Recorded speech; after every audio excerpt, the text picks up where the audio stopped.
Skenario yang bisa disiapkan oleh investor ataupun juga pelaku pasar dalam negeri terkait dengan isu tapering off ini, Pak Jemi?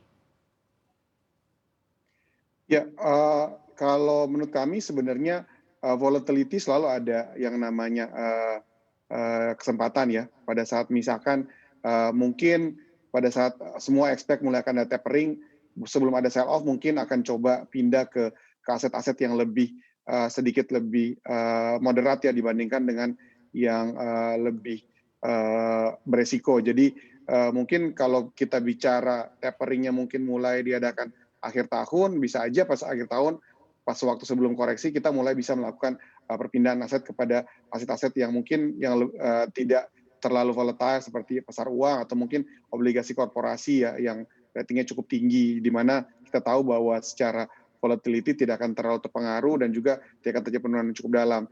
Tapi juga tentu saja akan, bisa dimanfaatkan karena, seperti yang tadi sudah, kami bahas, menurut kami bahwa, eee kalau kita lihat sebenarnya magnitude-nya mungkin tidak akan separah dengan, tahun-tahun sebelumnya. Jadi ada opportunity untuk beli ya, kalau seandainya terjadi koreksi yang lumayan dalam, apalagi kalau terjadi koreksi yang lumayan dalam di pasar saham maupun obligasi.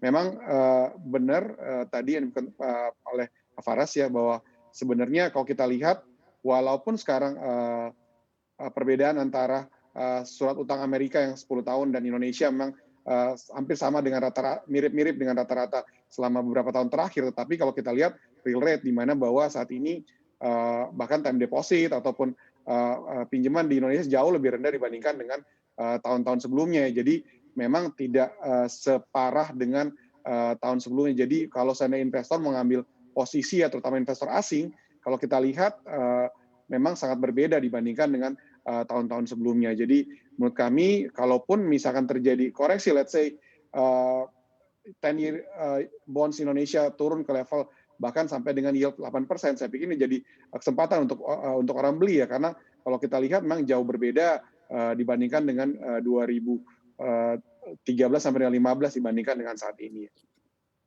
Oke, mungkin opsinya berarti pilihannya adalah persiapkan cash position ya untuk pelaku pasar ataupun juga investor, Pak Farash? Sebenarnya jangan ini juga, jangan terlalu idle di cash juga sih menurut saya. Karena, ya idle cash saat ini juga misalnya kita tempatkan di instrumen, for example bank deposit sangat rendah ya. Mungkin rate hanya bisa kalau yang, bank besar, di bawah 2% gitu net setelah pajak. Jadi kalau, dipotong inflasi juga udah sangat rendah. Saya rasa, sayang juga gitu kalau terlalu ditempatkan seperti itu. Jadi yang bisa dilakukan antara lain kita tetap invest, tapi tetap, siapkan istilahnya peluru pada saat nanti market koreksi baru kita melakukan investasi lebih banyak di situ, di average down. Nah untuk antisipasi sebenarnya kalau saya sendiri melihat kalau paling nggak dari sisi valuasi ya, tadi dari bonds sebenarnya bonds kita, secara real rate masih sangat menarik. Tadi mungkin kita, real rate-nya masih sekitar 5 percentage point gitu, jadi tinggi sekali pada saat ini. Kemudian juga dari sisi valuasi saham secara umum, terutama yang big caps ya, karena banyak yang, year to date tuh harganya masih turun, jadi secara valuasi itu tidak mahal. Sementara pemulihan ekonomi atau pemulihan bisnis, kelihatan sudah ada tanda-tanda walaupun mungkin masih sangat slow gitu ya. Jadi kalau saya pikir kita tetap perlu, untuk jangka panjang tetap perlu porsi, penempatan di reksadana saham, kemudian jangka menengah misalnya di fixed income, tapi nanti ya itu tetap harus ada skenario untuk tiap investor ketika, ada market volatility, misalnya di akhir tahun atau di awal tahun depan, itu apa yang akan dilakukan oleh investor.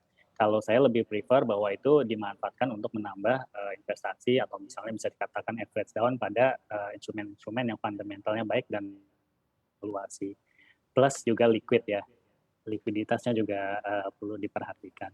Untuk informasi lebih lengkap dan berita terkait, jangan lupa klik link di deskripsi. Install juga aplikasi CNBC Indonesia di App Store maupun di Play Store dan please subscribe ya guys.